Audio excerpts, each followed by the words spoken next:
The movie The Interview is proof that a picture is worth 1,000 passwords. Don't believe me? Ask North Korea. But don't actually, because you'll be sent to a forced labor camp for the rest of your life. Or as some call it, the American education system. The one true Korea got extremely salty upon learning that Sony Pictures planned to release a movie starring Seth Rogen and James Franco, where two journalists secure an interview with renowned cheese connoisseur Kim Jong-un, only to be told by the CIA to assassinate Keijo in the process. Unfortunately, the Korean Workers' Party has effectively banned all forms of humor, laughter, and happiness among the common people, so no one found the movie's premise very funny. Oh, and I believe the party also banned nourishment inside the country, too. Ah, the blood of my enemies. But normally, when North Korea gets mad, they can't do jack squat. Their military still uses biplanes. In the United Nations cafeteria, I'm pretty sure North Korea's representative sits by himself.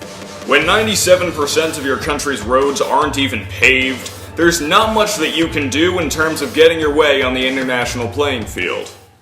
Luckily for the DPRK, Sony is about the easiest target possible.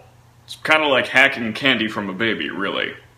Upon accessing their databanks, North Korean hackers calling themselves the Guardians of Peace found that Sony kept all of their passwords in a folder labeled Passwords. And in said folder titled Passwords, every file was clearly labeled with what each password was for.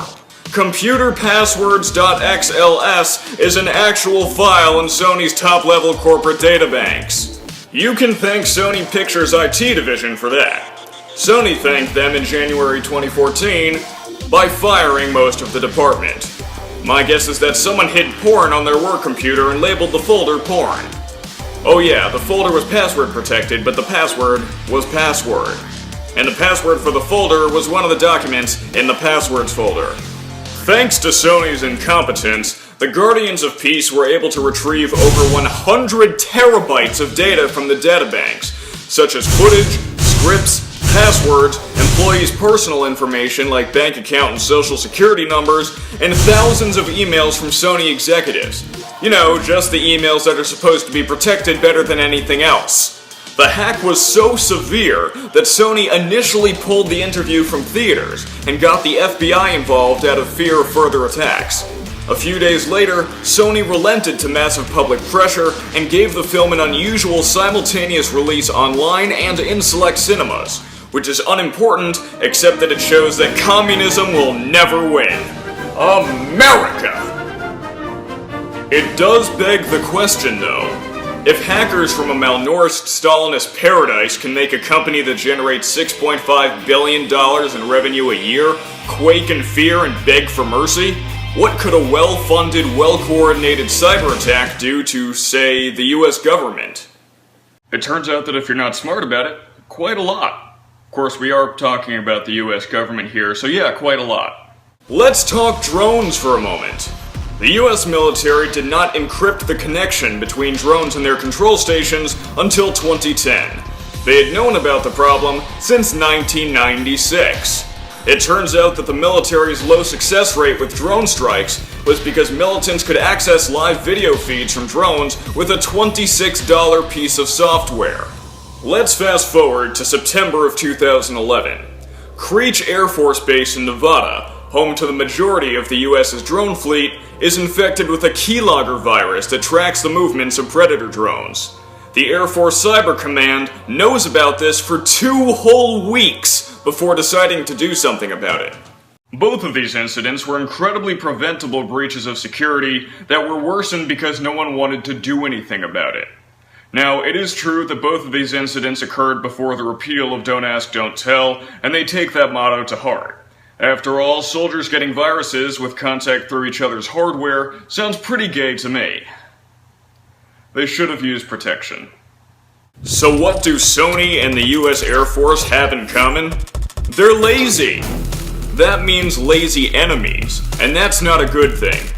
I'll explain why, because no good snack content is complete without a large dose of fear-mongering.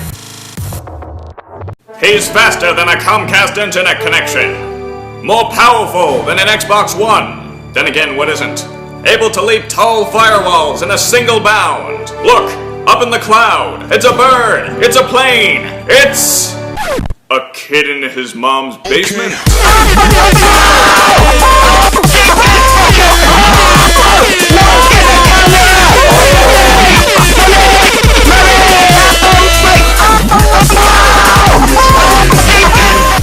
Please, laugh as much as you want. The idea is hilarious, but it's also totally feasible.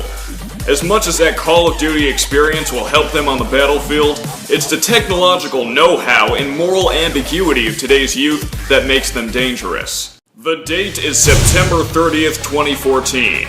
The United States Department of Justice reports that 4 youths between the age of 18 and 28 were charged with breaking into the networks of Microsoft, Epic Games, Valve Software, and the US Army.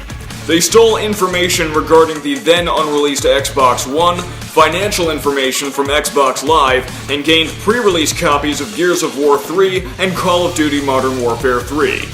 Most concerningly, they stole software that the Army uses to train Apache helicopter pilots. The estimated payoff of their heist? A minimum of $100 million.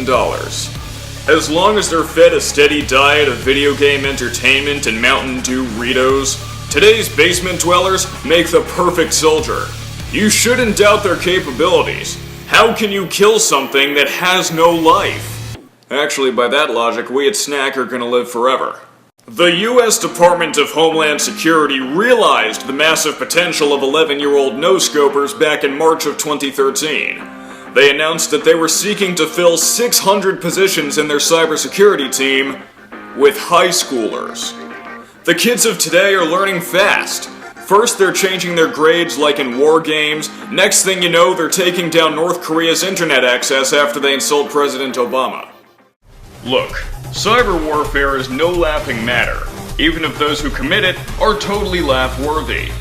My message to North Korea, Anonymous, and all of the prepubescent kids on Xbox Live who claim to have slept with my mother is to put down the controller and pick up a gun.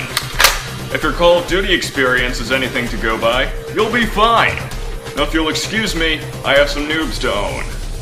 With a Nerf gun. Because our production costs are 0.